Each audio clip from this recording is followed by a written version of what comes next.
Today, a story of rabbits and a white powder. That white powder you probably don't recognize, but it's in your arteries. This is cholesterol, and therein lies an interesting story. That story starts way back in 1908 with Alexander Ignatovsky, a Russian physician. He was a student of Elie Metchnikoff, a Nobel Prize winner. You may remember his name because he thought that yogurt was the key to longevity. But he also thought that excessive intake of protein is what made people age. And this gentleman decided to study that further. So he took some meat and butter and milk fat, and because those had high protein content, and fed it to rabbits. And indeed, the rabbits didn't do well. When they were autopsied, they were found to have lesions in their coronary arteries. Those lesions were found to contain cholesterol. And that's when the baton was passed over to Nikolai Anichkov, another Russian physician, who then figured that maybe it wasn't the high protein diet that was the problem, maybe it was specifically cholesterol. So he fed cholesterol to rabbits, and they developed lesions in their arteries. These lesions today we know as atherosclerosis. Well, the scientific community didn't think much of that. Feeding rabbits cholesterol, rabbits are vegetarians, what do they have to do with humans? But Dr. Lester Morrison, who happened to have been a McGill graduate, although he went to the US and practiced in Los Angeles as a cardiologist, took the rabbit study seriously. And he saw a lot of heart attack patients in his private cardiology practice, and he decided to carry out a study. He took every second patient that had had a heart attack and put them on a low cholesterol, low fat diet to see what would happen.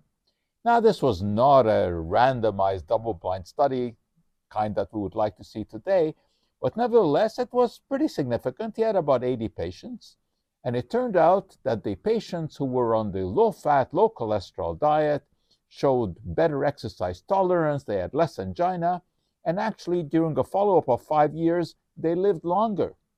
But, the message didn't get spread around because he was sort of a lowly cardiologist practicing in isolation in Los Angeles. But believe it or not, the world heard about all of this cholesterol and fat issue from someone who wasn't even a physician or a scientist. That was Nathan Pritikin. Pritikin, at a young age of 41, was diagnosed of heart disease. And he thought that this was unbelievable because he had led what he thought was a healthy lifestyle. But he started to do his own research, as people do these days, and he came upon Lester Morrison's work. So he decided that he would give this a try. And he went on a low-fat, low-cholesterol diet, started to exercise, and indeed, when he had cardiac tests, he turned out to be totally healthy. He wrote a book. It became a bestseller. And that's when people started to pay attention to incorporating low-fat, low-cholesterol diets to reduce the risk of heart disease. By this time, it had been shown quite conclusively that it was the blood level of cholesterol that could determine the risk of heart disease. And the diet lowered blood levels of cholesterol, but this was really brought to fruition by Dr. Dean Ornish, who was a properly trained scientist and physician, and he organized a real random double-blind controlled trial where some patients were put on a diet that was very, very low fat, a vegan diet essentially, exercise regimen. They were taught to practice yoga and meditation, and they were compared to others who also had the same kind of risk factors, but were just told to carry on with their life with the sort of the normal low-fat, low-cholesterol exercise, but not the extreme regimen that Ornish organized. And it turned out that the Ornish diet people did a lot better. They lived longer because their heart disease actually was reversed. Now, it wasn't a huge study, and there's still some controversy about it, but we've come a long way since the cholesterol feeding of the rabbits in 1908 that started the whole cholesterol story. The moral?